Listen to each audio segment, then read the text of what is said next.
മയക്കുമരുന്ന് മാഫിയയെ നാട്ടിൽ നിന്ന് തന്നെ ഇല്ലാതാക്കണമെന്ന് ആഗ്രഹിക്കുന്നവരാണ് നമ്മളെല്ലാവരും. അതിനായി പല ലഹരി വിരുദ്ധ പരിപാടികളും സംഘടിപ്പിക്കാറുണ്ട്. എന്നാൽ ലഹരി സംഘങ്ങൾക്കെതിരെ പ്രതികരിക്കാൻ എത്ര പേർക്ക് ധൈര്യമുണ്ട്? ഇനി അവർക്കെതിരെ പ്രതികരിച്ചാലുള്ള അവസ്ഥ എന്താണെന്ന് കൂടി അറിയണം.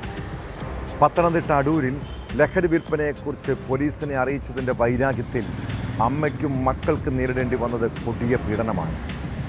അടൂർ കോട്ടമുകൾ സ്വദേശി സലീന, മക്കളായ ഫൈസൽ, അഫ്സൽ എന്നിവർക്ക് നേരെയായിരുന്നു ഗുണ്ടാക്രമണം.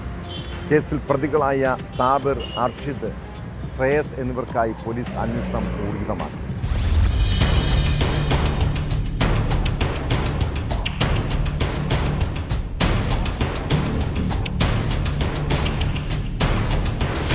കഴിഞ്ഞ ദിവസം രാത്രിയാണ് സലീനയും മക്കളും താമസിക്കുന്ന പറക്കോട് കോട്ടമുകളിലെ വീട്ടിലെത്തി പ്രതികൾ ഭീഷണിപ്പെടുത്തിയതും ഇവരെ ക്രൂരമായി മർദ്ദിച്ചതും. ഒന്നാം പ്രതി സബീറിന്റെ ലഹരി വിൽപ്പന പോലീസിൽ അറിയിച്ചതിന്റെ വൈരാഗ്യമാണ് ക്രൂരമർദ്ദനത്തിന് കാരണം. സൈക്കിൾ ചെയിനും പ്രത്യേകം തയ്യാറാക്കിയ ആയുധങ്ങളും ഉപയോഗിച്ചാണ് മൂവരെയും പ്രതികൾ മർദ്ദിച്ചത്. മർദ്ദനത്തിൽ സലീനയ്ക്കും മക്കളായ അഫ്സൽ, ഫൈസൽ എന്നിവർക്കും ഗുരുതരമായി പരിക്കേറ്റു. വീട്ടുപകരണങ്ങളും പ്രതികൾ തല്ലി തകർത്തു. തലയ്ക്കും കഴുത്തിനും പുറത്തും ഗുരുതരമായി പരിക്കേറ്റ ഇവർ സ്വകാര്യ ആശുപത്രിയിൽ ചികിത്സയിലാണ്. മർദ്ദനത്തിന് ശേഷം പ്രതികൾ ബൈക്കിലും കാറിലുമായി രക്ഷപ്പെട്ടു. പ്രതികൾക്കായി പോലീസ് അന്വേഷണം ഊർജിതമാക്കിയിട്ടുണ്ട്.